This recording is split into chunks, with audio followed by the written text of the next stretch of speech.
a well wedged piece of clay, and when we're doing our cups, we're wedging our balls, getting them kind of ball shaped. For a handle, we're going to keep it kind of long, so even if you want to roll it a little bit, you can. And what I'm going to do is squeeze it a little bit. This is a huge chunk of clay. Maybe I'll just use half. And we can start to roll it. And what we're doing is we're going to pull a handle. So pulling a handle, it's exactly what it sounds like. Going to put pressure on it gently and pull down. And what that's going to do is stretch the clay, but it gives it a really nice rounded off finished feel to it versus sometimes hand-built handles can look a little clunky unless you really go back and clean them up. So this just sort of fits the look of the mugs that you're making. So you're going to get your clay kind of long. You're going to keep the top portion of it dry because you're going to hold on to that. And then you're going to get your hand wet, get your clay wet, make sure it's wet all around, and then you're going to use the crook of your index finger and thumb to apply gentle pressure and pull down. Okay, and what's going to happen is it's going to make the same shape that your hand is making. So I will usually rotate the handle around so that I'm getting the front side and the back side the same.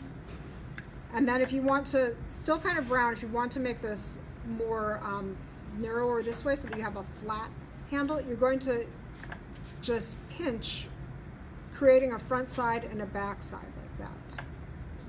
So it's gentle pressure, pulling down.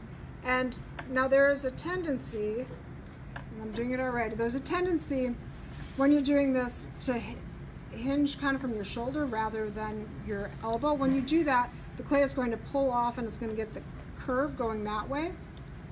Make sure that you're pulling straight down. And it's not exactly the most comfortable thing, but hold the clay up and make sure that your elbow is going down and not out. So I want you to think about the size of your cup and how wide or how big your handle has to be. So this could maybe be slightly narrower, so I'll go back and squeeze just a little bit, and that gets narrower. And now I can take this and I can loop this over, put it on a board so it's not stuck to your table. Loop it over and it gets this nice gentle curve to it. That's what we want. We don't want to have to try to manipulate that curve by hand because it never is graceful when you do that. So now I can take my big lump of clay and I can start over, keeping that top part dry. And this is kind of messy. If you want to do this at the sinks, take those colander buckets off of the top of the buckets that are in the sink and use the water that's in those buckets. Could you just do it over your wheel? So it you could do it over your wheel. But this takes, just like when we're working on the wheel, and I say you have to have consistent pressure to get a nice evenly, a wall that's even. You want the same thing with making your handles. Use even pressure pulling all the way down. So I'm just going to pinch, and again, there I've got, there's another handle, and I got enough here, maybe squeeze one more out. So you might have one mug. I'm going to tell you to make 3 handles.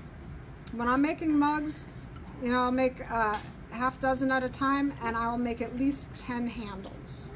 Because what you're going to find is that some of them are going to be too thick, some of them too thin, some of them aren't going to be pulled even.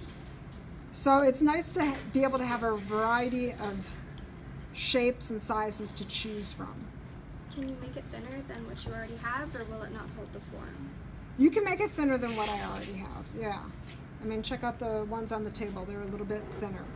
You want to think about your mug. So if your mug has a thick rim to it, again, this is meeting that visual expectation. If your mug has a thick rim to it, you should make a handle that's a little bit thicker, a little beefier, because again, that meets that visual expectation. If your rim is very dainty, then you should definitely pull a little bit more, make this handle thinner. If you need to thin this part of it out, squeeze using this part and this part, squeeze in, making that narrower. Okay.